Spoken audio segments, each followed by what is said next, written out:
اسلام میں کوئی شب برات نہیں ہے۔ شب برات اصل میں براعت ہے، براعت، برات کا مطلب نجات۔ 15 شعبان کی رات کو بہت سارے لوگ شب برات کہتے ہیں یا لیلۃ البرات کہتے ہیں، اور یہ عقیدہ رکھا جاتا ہے کہ آج کی رات اللہ تعالیٰ جہنم سے آزاد کرتا ہے۔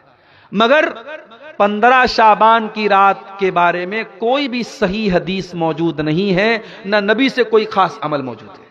اس لیے 15 شعبان کو آپ کوئی الگ سے عبادت نہیں کریں گے، نہ اس دن الگ سے کوئی روزہ رکھیں گے۔ ہاں، شعبان کے مہینے میں آپ کثرت سے روزہ رکھ سکتے ہیں۔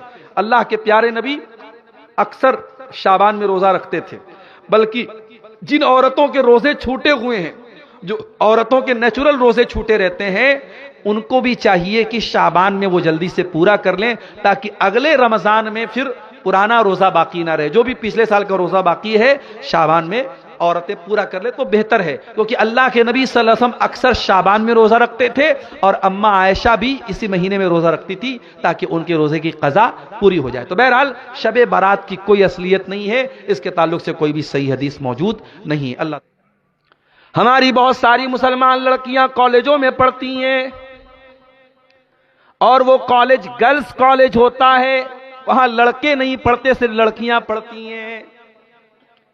ماں باپ تو بڑے خوش ہیں، چلو آج کے دور میں ہماری لڑکی کوئی ایجوکیشن میں نہیں پڑھ رہی ہے، لڑکا لڑکی ساتھ میں پڑھتے تو بوال ہوتا، چلو لڑکیوں کے کالج میں پڑھ رہی ہے، ہماری لڑکی سیف ہے۔ معاف کیجیے، آپ کی لڑکی سیف نہیں ہے۔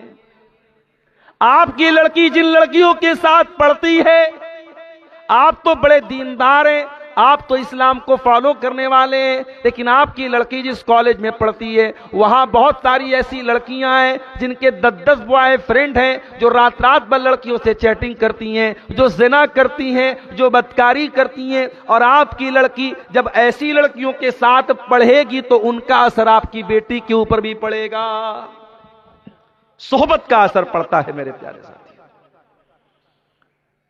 ابو طالب کے اوپر صحبت کا اثر پڑا، کلمہ نہیں پڑھ سکے، انتقال ہو گیا، اور قرآن کی آیت نازل ہو گئی، انک لا تہدی من احببت ولکن اللہ یہدی من یشاء۔ اے میرے نبی، آپ جس کو چاہیں اس کو ہدایت نہیں ملے گی، اللہ جس کو چاہے گا اس کو ہدایت ملے گی۔ ہدایت ہمارے ہاتھ میں نہیں ہے میرے پیارے ساتھی۔ اسی لیے شاعر کہتا ہے، ابو طالب کے قصے نے حقیقت کھول کر رکھ دی، نہ ہو آنکھیں تو گھر کی روشنی سے کچھ نہیں ہوتا۔ اگر آپ کی آنکھوں میں روشنی ہی نہیں ہے، آپ کے گھر میں بڑے بڑے بلب لگا دیے جائیں، بڑے بڑی مرکری لگا دی جائیں، بڑے بڑے ٹیوب لائٹ لگا دیے جائیں، اگر آپ کی آنکھوں میں روشنی نہیں ہے تو لائٹ کا کیا فائدہ ہے؟ میرے پیارے ساتھیو، ابو طالب نبی کے چچا ہونے کے باوجود، نبی کے گارجین ہونے کے باوجود کلمہ نہیں پڑھ پائے۔ ایک اور مثال دے دوں آپ کو، حضرت نوح علیہ السلام کا نام سنا ہے آپ نے؟ 950 سال تک، 950، 1000 میں 50 سال کم، اتنی عمر تک حضرت نوح علیہ السلام اللہ کے دین کو پھیلاتے رہے۔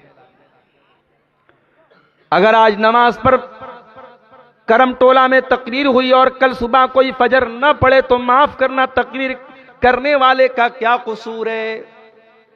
ہر سال جلسہ ہو رہا ہے، پردے پر تقریریں ہو رہی ہیں، لیکن آپ کے کرم ٹولہ میں جیسے ہی میں داخل ہوا، میں نے دیکھا جوان لڑکی اپنی ماں کے ساتھ جلسے میں آ رہی ہے، ہونٹوں پر لپسٹک بھی لگی ہوئی ہے، چمکدار کپڑا بھی پہنے ہوئے ہے، خوشبو میں بسی ہوئی ہے، اور تقریر سننے کے لیے آ رہی ہے۔ کتنی تقریریں علماء نے بیان کی، نہ بے پردگی میں کمی آئی، نہ بے حیائی میں کمی آئی۔ اگر آپ عمل نہیں کرتے ہیں تو معاف کرنا میرے پیارے ساتھیوں، اس میں تقریر کرنے والوں کا، بیان کرنے والوں کا کیا قصور ہے؟